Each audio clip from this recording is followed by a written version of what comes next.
नमो अर्हन्ताणं नमो सिद्धाणं नमो वार्याणं नमो वज्रायाणं नमो लोये सवसाहूणं शुद्धात्मान्मनेकान्तं साधुमुत्तम मंगलम वंदे संदष्टसिद्ध्यर्थं संदष्टार्थप्रकाशकम् मंगलम भगवान वीरो मंगलम गौतम गणे मंगलम कुंदकुंदाद्य मोस्तु धर्मोस्तु सर्वमंगल मांगल्यम सर्वकल्याणकारकम प्रधानम सर्वधर्माणां जैनम जयतु शासनम।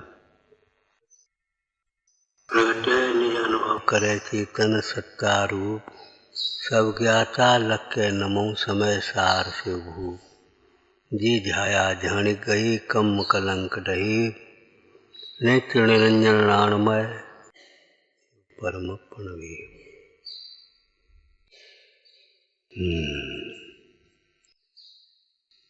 जिन्होंने अपने आत्म स्वरूप को ध्याया है उन्होंने समस्त कर्म कलंक का अभाव किया है।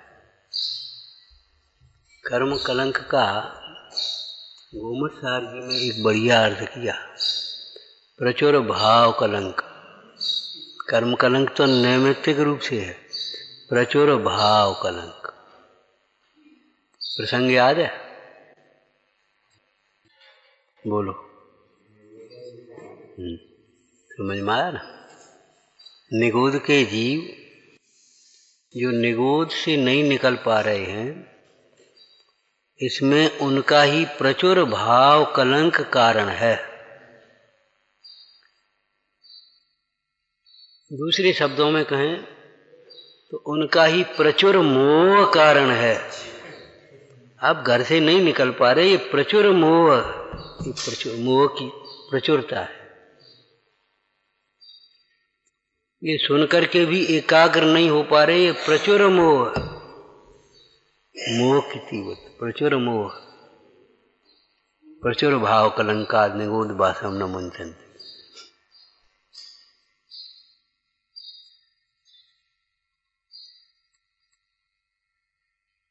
जैसे कोई दोष हो जाए उसे स्वीकार न कर पा रहे, गलती है और मन में भी जान ली, लेकिन अब स्वीकार नहीं कर पा रहे। तीव्र मान, प्रचुर का तीव्र मान है, ऐसे ये तीव्र मोह है। नियम सार जी टीका करते हुए मुंडाज ने लिखा, अपना सारा महल छोड़ करके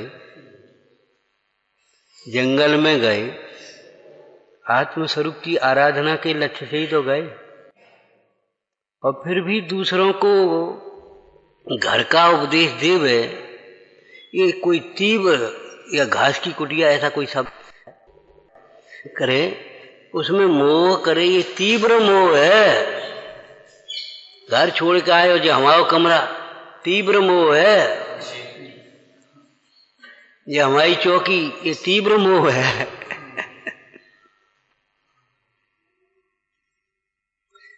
ये हमारा पद, ये तीव्र मोह है।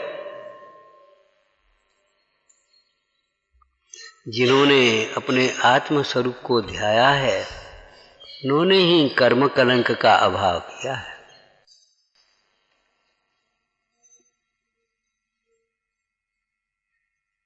वे ही नित्य निरंजन पद को प्राप्त हुए हैं, सिद्ध पद को प्राप्त हुए हैं, अथवा वे ही परम सुखी हुए अक्षय सुख को प्राप्त। किसी ध्याया है, जे ध्याया ध्यान गहे कम कलंक डहे। जिन्होंने ध्याया है उन्होंने कर्म कलंक को दहन कर दिया, नष्ट कर दिया, जला दिया। नित्य निरंजन ज्ञानमय, नित्य निरंजन ज्ञानमय परमेश्वर हो गए, उनको हम नमस्कार करते हैं। जिन्होंने ध्याया, किसको ध्याया? अब ये बता, इसका उत्तर ढूंढो, आ जाएगा कि नहीं? भगवान आत्मा किसको ध्याया? बोलो, उनको ध्याया। वह सिद्ध पद तो आराधना का फल है, साध्य है, ध्यान का फल है, साध्य है।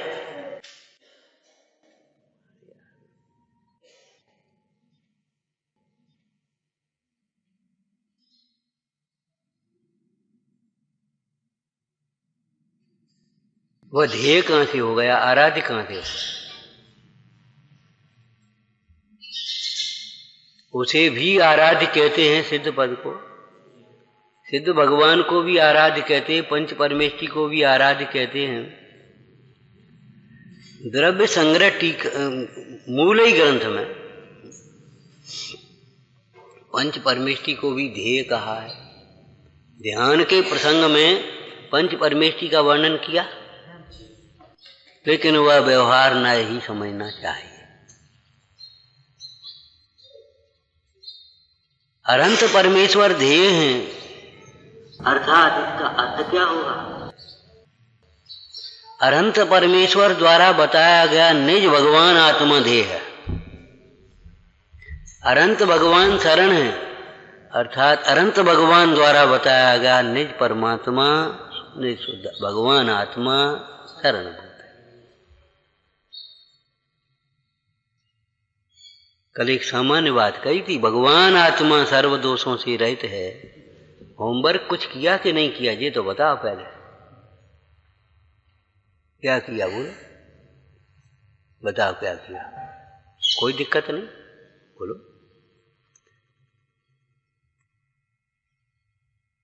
जिन्होंने नहीं किया उनको सोचना चाहिए।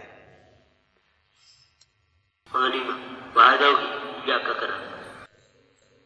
प्रशंसा कर करके रह जाएं इतना पर्याप्त नहीं है, उसे हृदयंगम करना चाहिए।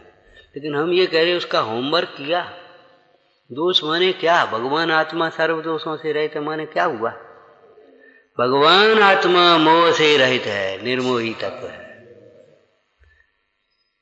आत्मा के आश्रय से मोह का भाव होता है। आत्मा को भूलना तो मोह है, आत्मा को नहीं जाना, घर छोड़ देने से मोह नहीं छूट जाएगा। शास्त्र पढ़ने से मोह नहीं छूट जाएगा,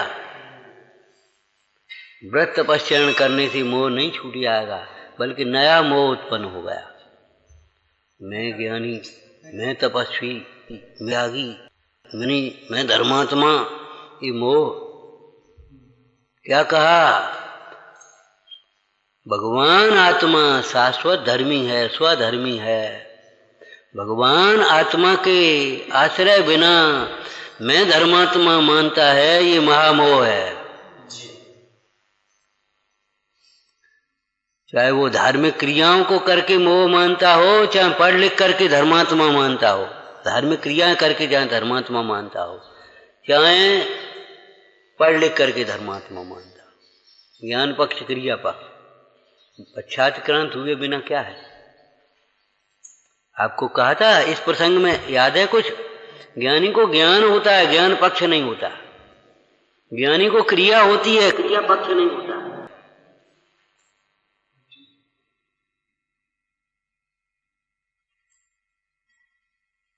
सर्वथा मुख्यता गौणता होती है। ज्ञानी को व्यवहार होता है, व्यवहार पक्ष नहीं होता, व्यवहाराभास नहीं होता। ज्ञानी को निश्चय होता है, निश्चयाभास नहीं होता, निश्चय का पक्ष नहीं होता।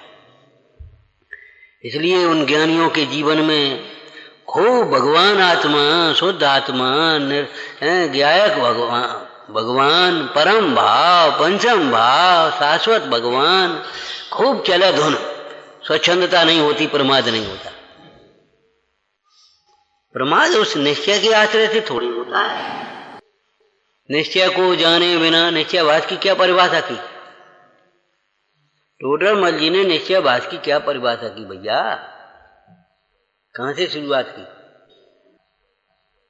फिर अब समझ, निश्चय को जानकर निश्चय का आश्रय करें, उनको निश्चयवाद कभी होगा ही नहीं।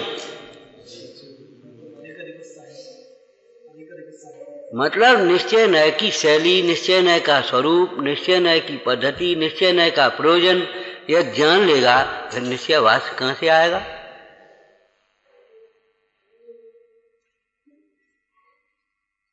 जैसे चरणान योग में प्रवचन सार जी में ही आया, चरणान योग चूलिका में, जिनको देह ही परिग्रह कहा और उस देह के प्रति भी जो तुम्हारा संस्कार क्रिया है, श्रृंगार करना, नहाना धोना, संभालना, पहनना ओढ़ना, ये सबसे रहित हो गया, संस्कार रहित, यथा जात मुद्रा, संस्कार रहित। जब देह को ही परिग्रह कहा तो अन्य परिग्रह कैसे हो सकता है? समझ में आया ना? कैसे हो सकता है? तो विचार करो, जिसको शुद्धात्मा का आश्रय हुआ उसे ये भाषित हो गया कि मैं हूं। अब बताओ उसको दूसरा ये कैसे लग सकता है ये मैं हूं? कहीं एक का अहम दो में होता है?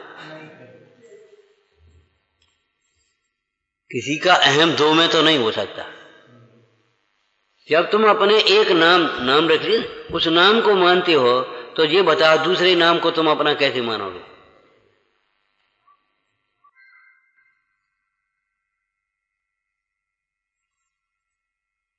जो अपने को चेतन मानता है वह अपने को जड़ कैसे मानेगा? जो नित्यानंदमय मानता है वह अध्रुव क्षणिक पर्यायों रूप कैसे मानेगा? कौन मनवा सकता है उसको? हम ये कहते हैं, विचार करो, कोई मनवा पाया कि ये हमारा घर है? इतने दिन में बोलो, कोई मनवा पाया? जैसे गेही पे ग्रह में न रचे जो जलते हैं भिन्न कमल है, सम्यक दृष्टि जीव घर में रहते उन्हें घर अपना नहीं मनवा पाता कोई, चाहे स्त्री हो, चाहे पुत्र हो, चाहे कोई भी अपना नहीं मनवा पाता। ऐसे ही मिथ्या दृष्टि को कोई आत्मा अपना नहीं मनवा पाता। इतना गहरा संस्कार उसको पड़ा, यही मैं हूं।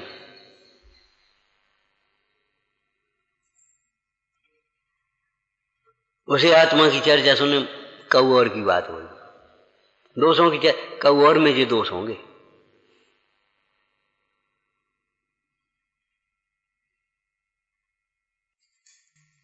इनके कारण हमारा अंतराय, इनके कारण तुम्हारा अंतराय कैसे हो जाएगा? हम वहां चर्चा कर रहे थे कमरे पर। भैया, अपनी परिणति में एक उंगली में भी दर्द है मान लो, तो अभी हमारे उदय के बिना नहीं होगा, और वह उदय हमारे परिणाम के बिना नहीं आया है।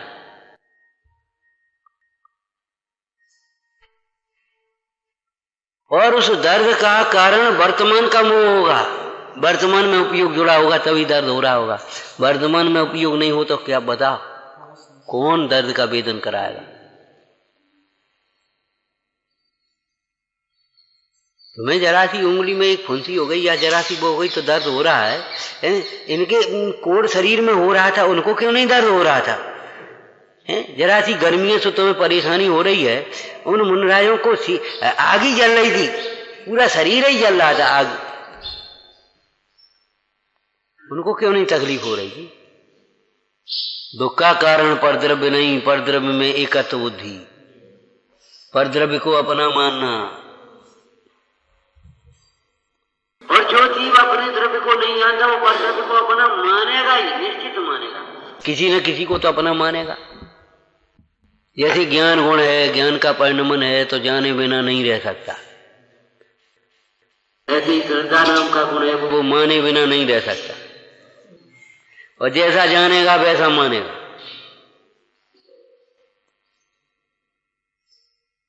भ्रम का कोई आधार नहीं होता, और भ्रम दूर करने का भी समय आ गया, अपने आप भ्रम दूर हो जाता है। कोई पुराण का दृष्टांत बता, तब तक हैं? बोलो भाई, पुराण का दृष्टांत बोलो। शेख सुदर्शन का क्या हुआ?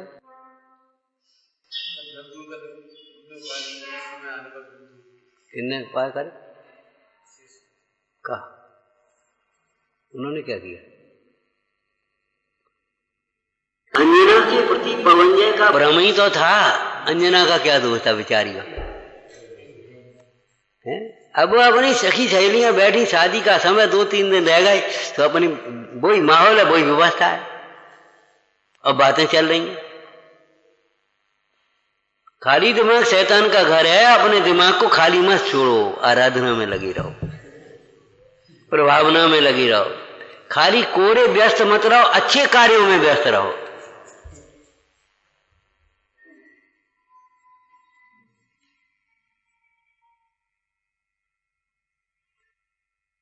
और उनका मन आ गया अंजना को देखने। अरे तो अब 2-3 दिन रुक जा, नहीं अभी चल रहे। तो मित्र के साथ पहुंच गए और वहां उसी समय चर्चा हो रही। बताओ, जैसा होनार होता है तैसी बुद्धि हो जाती है, तैसे ही निमित्त बन जाते हैं। अब वो प्रश्न कह देता, मित्र कह देता हम नहीं जा सकते, लेकिन उन्हें चलो छिप के देखेंगे। अब वो पहुंच गया और छिप करके बैठ गए। और उस समय चर्चा चल गई। कैसी चल गई बताओ? वो सखी कह रही है, क्या उसका नाम मिश्र केसी लिख दिया, क्या लिख दिया? वो कह रही है, बताओ अंजना का विवाह पवनजय के साथ किया। अरे विद्युत प्रभु के साथ करते वो उसकी बात ही अलग थी, लेकिन किसी ने कहा वो विद्युत प्रभु बैराग लेकर चला जाएगा। सो अरे विद्युत प्रभु के साथ थोड़ा ही दिन का समागम बहुत था। विद्युत कहाँ पवनजय, कहाँ और पवनजय को आग लग गई, हमारी निंदा करे। और जा का हो जो सुन रही है चुपचाप। मैंने देखो कथाए का परिणाम, वो संकोच बस बोल नहीं पा रही, ये नहीं, जिसको क्या हो गया जो सुन रही है चुपचाप। अब हमें देखना है, हमें नहीं करना विवाह। चल रहे लौट के। गुस्सा में आए, क्रोध अंधा होता है बेटा, क्रोध ही अंधा नहीं होता। क्रोध आज समस्त कसाएं अंधी होती हैं। क्रोध में किसी को दिखाई नहीं देता, तो मन में भी तो दिखाई नहीं देता कौन बड़ा है कौन छोटा है, क्या सत्य है क्या असत्य है, क्या हित है क्या हित है। अहंकार में भी तो दिखाई नहीं देता। लोभी को भी तो दिखाई नहीं देता, कहाँ बेचारा गरीब आदमी बच जाए नहीं ठगे। मजदूर सामने मजदूरी कर रहा है और बहुत ठग ले। ये बेचारा मजदूरी का बड़ा मुसीबत का मारा हुआ है और पहुंच गया फीस ला पहले। अब उसको तीव्र लोभ के कारण कहाँ दिखाई देता है, बेचारा गरीब आदमी इतना फीस कहाँ से देगा। एक सही घटना है, एक साधारण व्यापारी गैस टेबल की कोई तकलीफ हो गई होगी, तो डॉक्टर को गया, ग्वालियर से दिखाया, फिर से आया, चला आया। 1 महीने बाद आना, 1 महीने बाद फिर गया तो फिर दिखाया, फिर 1 महीने बाद फिर पहुंचा। तो डॉक्टर बूढ़ा आदमी, सज्जन आदमी था। बोले तुम करते क्या हो, शकल से मालूम तो पड़ता है। बोले कछु नहीं साहब, एक छोटी सी परचूनी किराने की दुकान है। वो ठीक है, महीना भर कमाओ और हमें दे जाओ। अरे भैया तुम भोजन पान और चर्या बदलो, सवेरे उठो, घूमने जाओ, भगवान की पूजा करो। अब तो ये हम तुम्हारी बाधाओं को देते। वो डॉक्टर क्या कहेगा बेचारा। क्यों, जब यहाँ आओगे तो सवेरे जल्दी नहा लोगे, सबरी गर्मी छट जाएगी, समझ में आएगी। और फिर यहाँ आओगे चल चल करके जल्दी जल्दी, चलो प्रचार करना, चलो पूजा करना, तो अपने आप घूमना हो जाएगा। और 4-6 बजे धोख देंगे, सुहासन हो जाएंगे सबरी। बताओ, अलग से थोड़ी करना पड़ेगा। आत्मा की आराधना करने वाले आराधकों को शरीर के लिए अलग से कुछ भी नहीं करना पड़ता, ना अलग करने का कोई अभिप्राय होता है। ये अलग से दिखने का, अलग से करने का तो तीव्र अहंकारी का परिणाम होता है। अलग से करो, अरे सबके संग में अपन मिले, आप अपने आप अलग हो जाओगे, विशिष्ट बन जाओ। आपको कहा था ना विशेष। वीआईपी कौन होता है? जो सामान्य की में समर्पित होता है।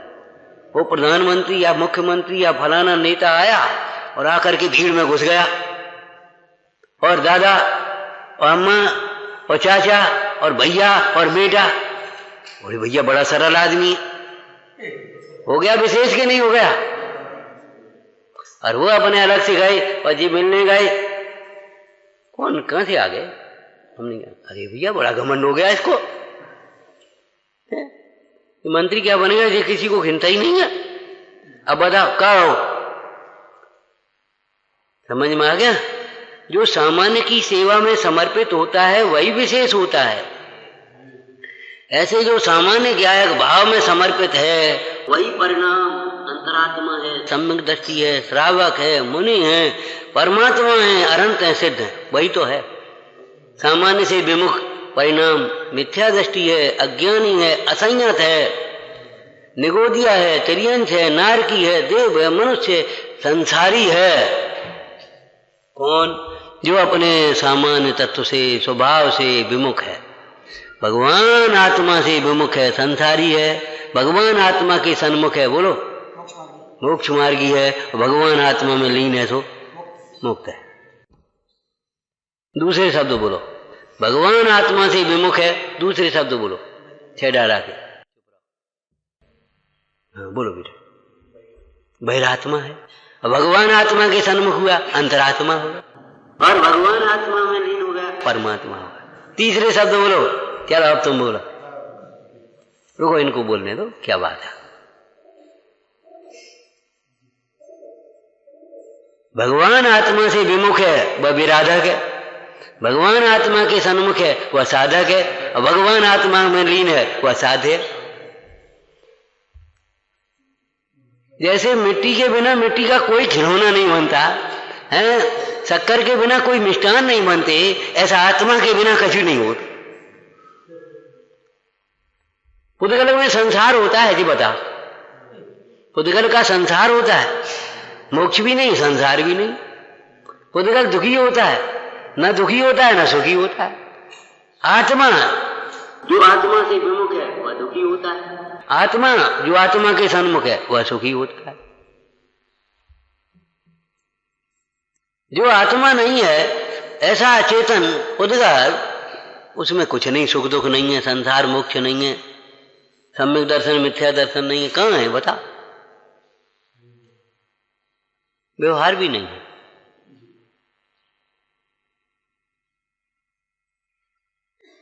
आज का वाक्य समझ में आया? भगवान आत्मा मोह से रहित है, निम्मोह निम्माणो, मूल गाथा है नियमसार जी की।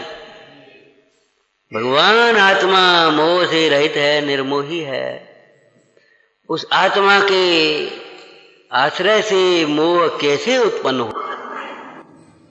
चलो समयसार जी की टीका में से बोलो लाइन, समयसार जी की टीका में से ये लाइन बोलो। मैंने निज रस से ही मोह का भाव कर दिया है, इसलिए अब कोई परमाणु मात्र भी मुझे मोह उत्पन्न है। किलकारी मारता हुआ बालक मोह उत्पन्न नहीं कर सकता, गोद में रख दिया उसने। वज्र कुमार छोटा बच्चा था, उसको गोद में रख दिया उसकी मां, ले हमारा अपने लड़के को, हम तो ये चले, वो चली गई। और उनको ये विकल्प नहीं आया ये हमारा लड़का है, मैं इसका पिता हूं। क्यों? अंतर में धुन चल रही थी, मैं ज्ञायक भाव, मैं तो अमूर्तिक आत्मा। और ये चिंता नहीं हुई अब जे कब का हो बता, वो मां भी छोड़ करके चली गई इसको, अब जी कैसे पलेगो पूछेगो। वो तो अहंकार से गई थी, इस बच्चे के मोह में अपने आप लौट आएंगे। लेकिन बच्चे का मोह उसको ही होता है जो अपने को ज्ञायक भाव रूप नहीं देखता। जो अपने को ज्ञायक भाव रूप देखता है उसको कहां से मोह उत्पन्न हो सकता है? और जब मोह नहीं हो सकता, चिंता कैसे हो सकती है? इसको कौन पालेगा? अरे कौन पालेगा? मां गोद में रहते हुए बालक को क्या मां पालती है? आय पूरी हो जाए तो गोद में ही बच्चा चला जाता है, गोद में ही बीमार हो जाता है, असाता का उदय होगा। तुम्हारे इतिहास में ऐसे दृष्टांत उठा करके फेंक के चले गए, रास्ते में ही जन्म हुआ, उठा करके ऐसे फेंक करके चले गए झाड़ी में, और जब उधर से लौटे तो देखें बच्चे के ऊपर मधुमक्खी का छत्ता सुबह टपक रहा, बच्चा खेला। कौन था बता? कौन? छत्रसाल।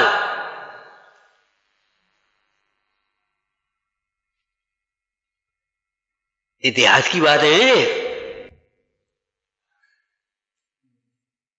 प्रद्युम्न कुमार को ऐसा पत्थर धधा ऊपर, अपने आप मर जाए, और पत्थर से सांस लेने से शिला हिल रही थी और ऊपर विमान रुका, नीचे उतरा और विद्याधर आया हो और रानी आई, ले गई उसको पालने के लिए। इस वज्र कुमार को कौन पालेगा, ये विकल्प तुम्हें चिंता करने की जरूरत नहीं है। अरे तुम आयु काल पूरा हो गया, तुम जाओ अपने समाधि करके शांति से। यहां कौन संभालेगा ये मत देखो, संभालने वाला आएगा।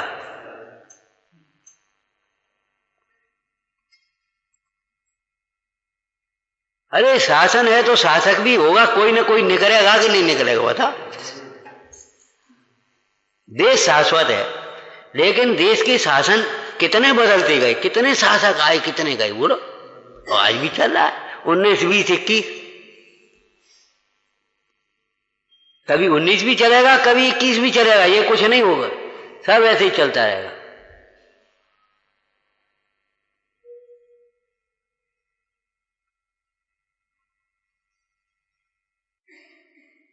उस बच्चे का भाग्य तो ऐसा था कि उस जहां जन्मा था वहां तो उसके लायक सामग्री ही नहीं थी, सामान्य घर में जन्मा था और उसका पालन पोषण होना था राजकुमार की तरह। तो वो डाल गई थी कि उसको उसके पुण्य में पहुंचा दिया था, ये बता। और वो विद्याधर राजा आया, उसने देखा, वज्र कुमार को ले गए और वहां राजकुमार की तरह पल रहा। जीवनधर कुमार का जन्म कहां हुआ था? हैं? शमशान में जन्म हुआ, तो आंखों में आंसू आ गए। हालांकि शमशान में भी देवी दाय बन करके आ गई थी, उसने उसकी प्रसूति कराई थी। आंखों में आंसू आ गए विजय रानी के, बेटा आज तू महल में जन्म होता, बाजे बज रहे होते, सब नगर में उत्सव हो रहा होता, का कहें अब जाको का होए, घबराओ नहीं, तुम इसको यहां रखो और तुम हटो, इसका पालन पोषण होगा, राजकीय पालन पोषण होगा उसी तरह ढंग से। और गंधोत का सेठ आया, उसने उठाया, ले गया और खुशी मनाने लगे। काष्टांगार समझा मेरे राजा होने की खुशी इनको है और को कहे नहीं, तो बहुत प्रसन्न, राजकीय उत्सव कर दिया उसने, नगर सेठ बना दिया उसको। अब बताओ क्या करें बोलो। थोड़ी देर में कोई पाप किया होगा, उसका उदय आ गया, सो स्मशान में पहुंच गया। बाद बाकी बताओ, एक दिन स्मशान में नहीं रहा। इसलिए थोड़ी देर भी मन में खोटा विकल्प आ जाए तो उसका प्रायश्चित कर लेना तुरंत। रोग का इलाज जल्दी करना, ऐसे ही दोष का प्रायश्चित भी जल्दी से जल्दी करना, देर मत लगाना। बताओ कहां गया। क्या सुंदर चर्चा लिखी है पंडित जी ने, सदा सुखदास जी ने। करना नहीं हो क्या, कर्म सारी विधि मिला दी है, कर्म सारी विधि मिला दी है, बाहर की तुम अपनी विधि मिलाओ। क्या कहा, तुम अपनी विधि मिलाओ, तुम अपने ज्ञायक भाव को पहचानो। और नहीं तो जिसका वियोग हो गया उसके प्रति भी मोह नहीं छूटता। आज को हो तो एक तो बड़ो होगा, हो तो फलाना हो गया होता है, पैसा हो तो आज को हो तो इतना बढ़ेगा, हो तो इतना होगा, हो तो जो छूट गया, जिसका वियोग हो गया, उसके प्रति मोह आ रहा है, उसकी याद कर करके दुखी हो रहा है। और ज्ञानी के सामने है, उसको मोह नहीं आ रहा। तो मोह का कारण परद्रव्य के प्रति मोह का कारण परद्रव्य नहीं, परद्रव्य के प्रति मोह का कारण अपने स्वभाव को न जानना है। छेडाला की एक शब्द बोल दो, इन बच्चों को भी याद होगा। भूल आपको, भूल आपको, मोह महामद पियो अनाज। क्या है मोह के भूल आपको। परद्रव्य के कारण मोह होता भी नहीं और परद्रव्य छूटने से मोह छूटता भी नहीं। और जब मोह नहीं छूटता तो मोह से होने वाले दुख कैसे छूट जाएंगे, ये बता। दुर्विकल्प कैसे छूट जाएंगे।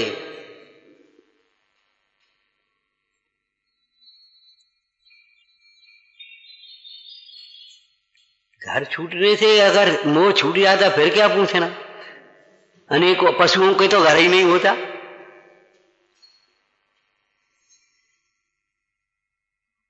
घर छूटने से मोह छूट गया।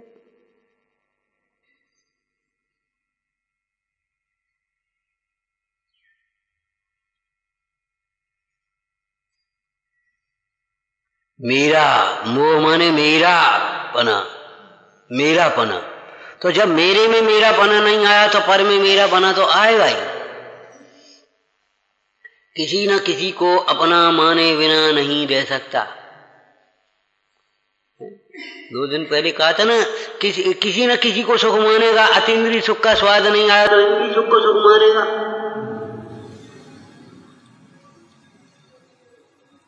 और नहीं तो ज्ञानी से मनवा के देख ले सुख है कि नहीं है।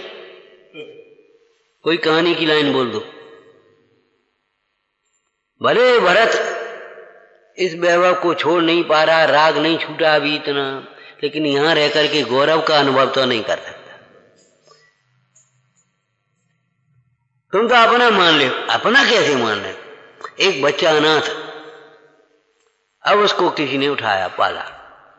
पालन पोषण कर सकते हैं, बहुत अच्छी तरह कर सकते हैं, खूब अच्छा ध्यान रख सकते हैं, लेकिन अपना कैसे मान सकते? बोलो, अपना नहीं मान सकते। कबू कोई बात हो तुझे ही कहे, क्या करें, अपनो अपनो ही हो तो है। अब कौन अपनो हो भैया? अपनो का जोर है। माने मोह वही अपना अपना अपना अपना, कौन मनवा सकता अपना? इतिहास का दृष्टांत बोलो बच्चों, बहुत प्रसिद्ध है इसलिए पूछ रहे। पन्नाधाय, पन्नाधाय का नाम तो सुना ही है। राजकुमार की रक्षा के लिए अपने पुत्र का बलिदान कर दिया। राजकुमार की सैया पर उसको सुला दिया, राजकुमार को निकाल दिया, उसको मार। माता पुत्र को, बताओ, राजकुमार की, राजवंश की रक्षा के लिए अपने पुत्र को मार दिया। क्या पन्नाधाय से ये कोई मनवा सकता है ये मेरा पुत्र है राजकुमार? कर्तव्य का पालन कर लेना अलग बात है, लेकिन अपना मानना अलग बात है। पैसा दे सकते हो, सेवा कर सकते हो, झाड़ू बहार कर सकते हो, ताला लगा सकते हो, सब कर सकते हो, अपना तो नहीं मान सकते। कौन अपनो काम है? मैं क्या करना?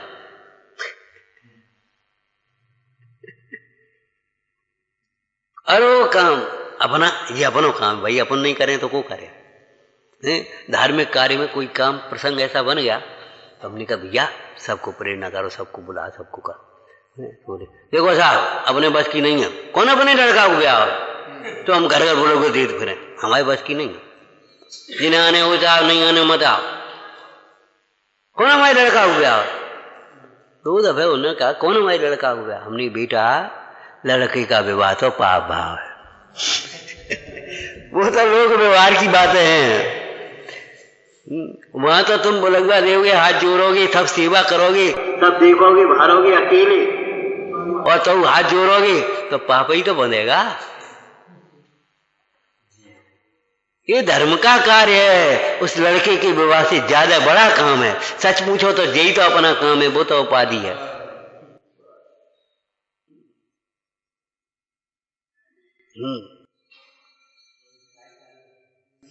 बस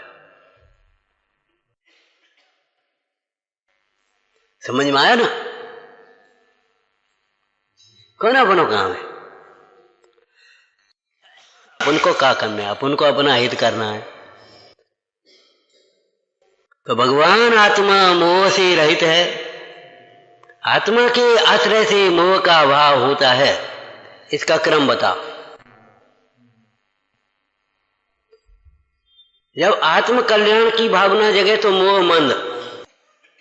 आत्म तत्व की चर्चा को सुने तो और उपदेश को सुने तो और मंद होता है। उस उपदेश का चिंतन करे तो और अधिक मंद होता है। उस आत्म स्वरूप का आत्महितकारी जो उपदेश है ना, गुरुओं के कहे हुए अर्थ का अंतरंग में बारंबार विचार करे तो मोह मंद होता है। आत्म स्वरूप को दर्शाने वाले भगवान पंच परमेष्टि का दर्शन करे, भक्ति करे, बचन, मोह मंद होता है।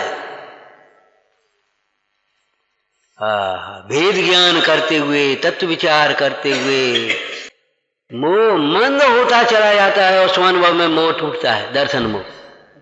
आत्म प्रतीति होने पर दर्शन मोह का अभाव होता है, उसके साथ अनंतानुबंधी का अभाव होता है, और उसके साथ ही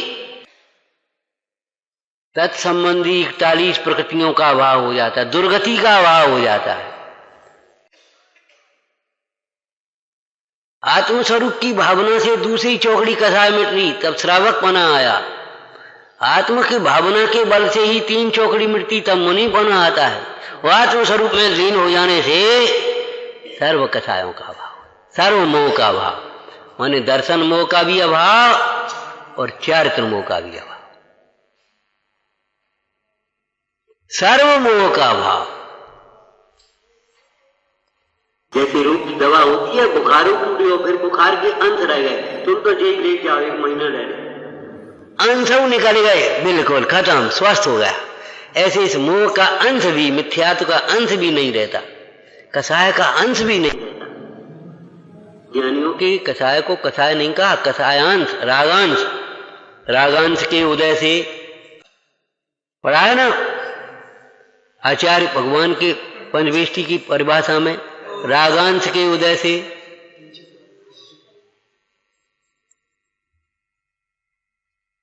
मतलब मिथ्यात्व चला गया तो कसाय अंश रह गई, और कसाय नहीं रह गई। मुख्य कसाय तो अनंतानुबंधी थी। संकल्प भी हिंसा का त्याग है, उसको हिंसक नहीं कहेंगे, आरंभी हिंसा बरतते हुए भी हिंसक नहीं कहेंगे। हिंसक तो उसको कहेंगे निर्दय परिणाम है जिसके, मारने का अभिप्राय ही है जिसका, उसको हिंसक कहेंगे।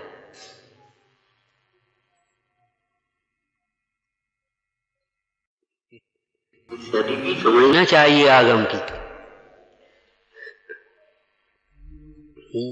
तो भगवान आत्मा मोह से रहित है, भगवान आत्मा के आश्रय से मोह का अभाव होता ही है, और आत्मा के लक्ष्य के बिना, आत्मा के आश्रय के बिना मोह का अभाव नहीं ही होता।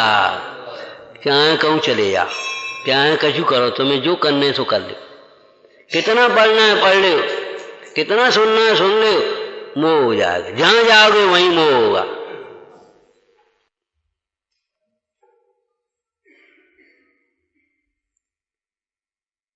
पढ़ा था 2 दिन पहले,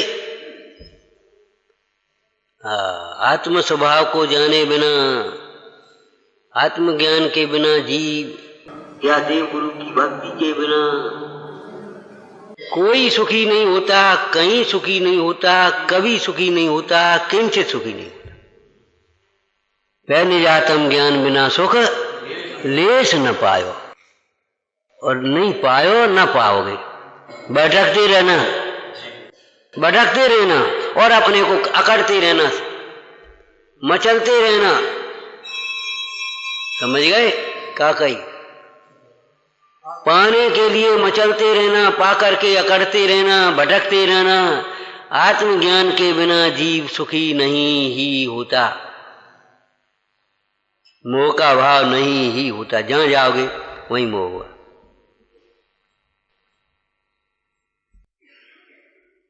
एक वाक्य हो गया दोष का। अब दूसरी वाक्य बोलो। भगवान आत्मा क्रोध से रहित है। आत्मा के आश्रय से क्रोध होता है? क्यों? बता कैसे हो जाएगा? करके बता। कोई आत्मा समझो और क्रोध गुस्सा करके बता। आत्मा समझने से आनंद होता है, ठीक है ना। अब आनंद होता है तो अनिष्ट की कल्पना कहां से आएगी? गर्मी में आप लेटे थे, बैठे थे, एकदम ठंडी सी अच्छी हवा लगी, ये कहां की बुरी हवा आ गई, ऐसा लगता है कहीं?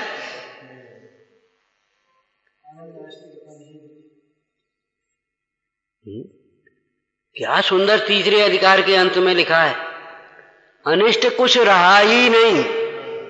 हाँ तो पहले भी नहीं, अनिष्ट कुछ भासता ही।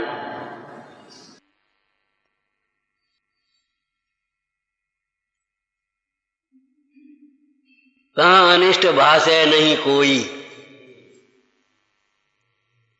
पूजा में है क्रोध बैर उत्पन्न न होई।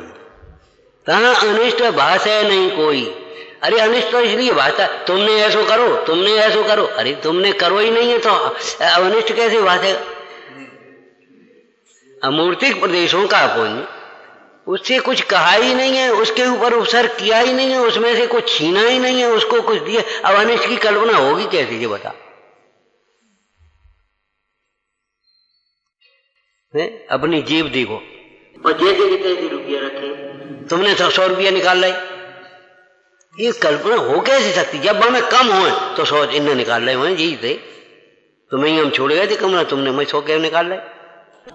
अब जब पूरे के पूरे दिख रहे वहां तो बताओ ये कल्पना हो सकती है? इन्हें 100 निकाले, इन्हें नहीं तो बिन्ने निकाले हुए, उन्हें नहीं तो उन्होंने निकाले होंगे, ये कल्पना हो सकती है? तो आत्म स्वभाव के आश्रय से आनंद होता है। आनंद में अष्ट की कल्पना, अनिष्ट की कल्पना, अनिष्ट की कल्पना तो उसको होती है जिसके आनंद में बाधक दिखता है। ये कहां से आ गया बीच में? यानी सब लोग काम बिगाड़ दो। रावण सीता को उठा करके ले जा रहा था, जटायु आया, उसने अपने चोंचे मारना शुरू किया, फड़फड़ाना शुरू किया। ये कहां से बीच में आ गया? तब तक ये देर करेगा तब तक तो राम आ जाएंगे, तो सीता कैसे ले जा पाएंगे? एक था क्या नीचे गिर गया। तो जटायु में अनिष्टपना कैसे लगा? कि सीता में इष्टपना लगा और सीता को ले जाने के लिए वो तैयार था और उसमें ये बाधक हो गया, इसलिए अनिष्ट लगा।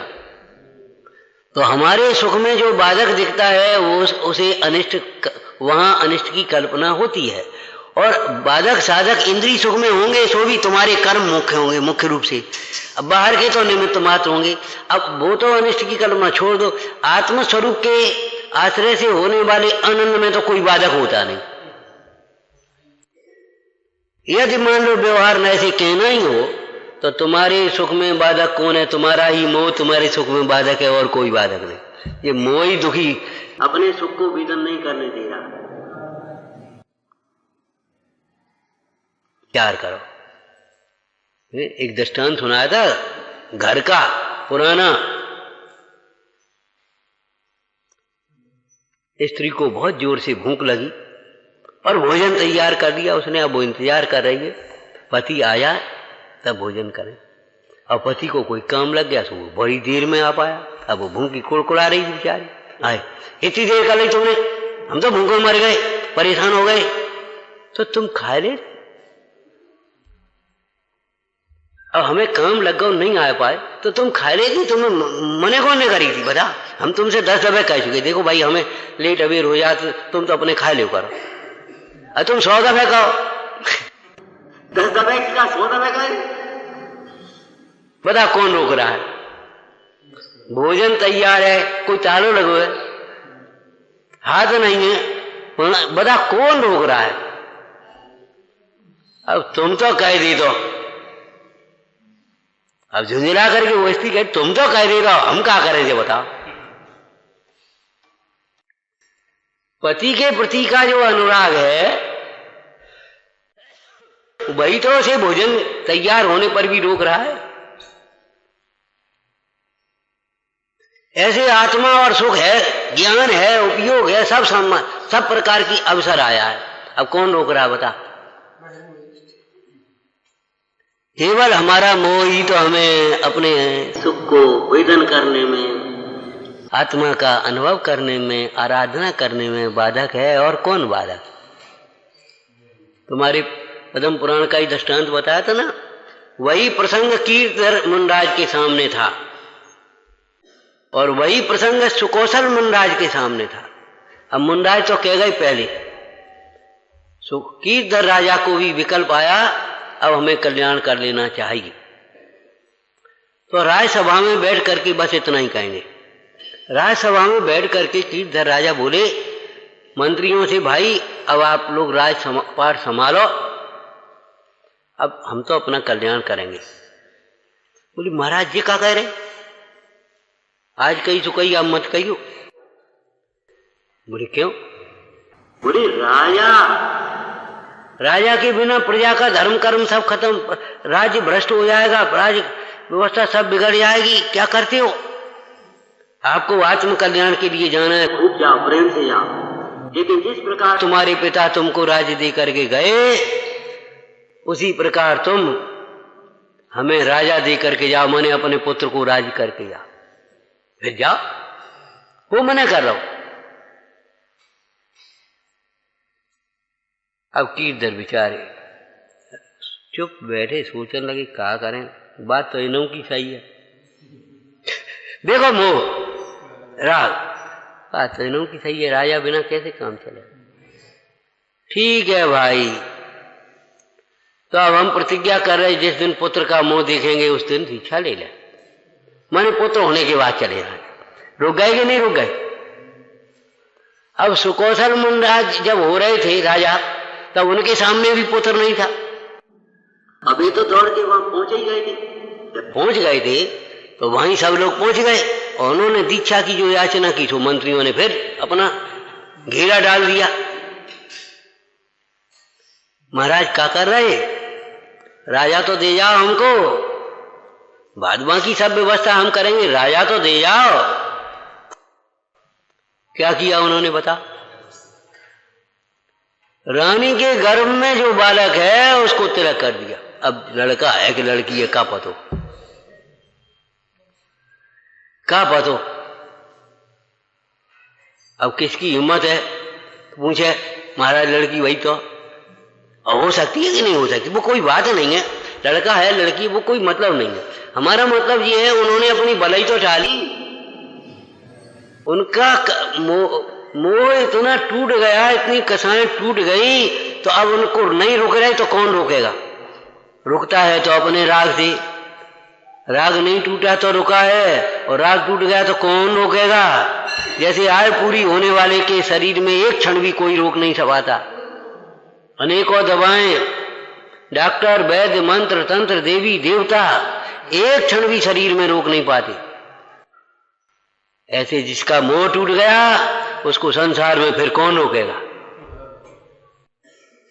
भगवान आत्मा मोह से रहित है, आत्मा के आश्रय से मोह का भाव होता ही है।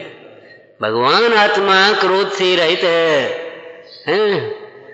आत्मा के आश्रय से क्रोध का भाव होता ही है, अर्थात क्रोध उत्पन्न होता ही नहीं। इसलिए जब जब क्रोध आए तब तुम ये सोचना मैं आत्मा हूं, बस, और कछु मत सोचो। अब करके बताओ क्रोध किन के प्रति कर रहे, काय के लिए कर रहे, का हो रहा? फिर करणानियुक्त चरणानियुक्त की बातें सब अलग है। वो तो मोह को, क्रोध को मंद करने वाली हैं, लेकिन ये उत्पन्न ही नहीं होने देगा। सर ये सूत्र है, इसका प्रयोग सब, भगवान आत्मा निष्पाप तत्व है, आत्मा के आश्रय से पापों का अभाव होता ही है। आत्मा के आश्रय से हिंसा किसके लिए करेगा? झूठ किसको बोलेगा? चोरी क्यों करेगा? बोलो क्यों करेगा?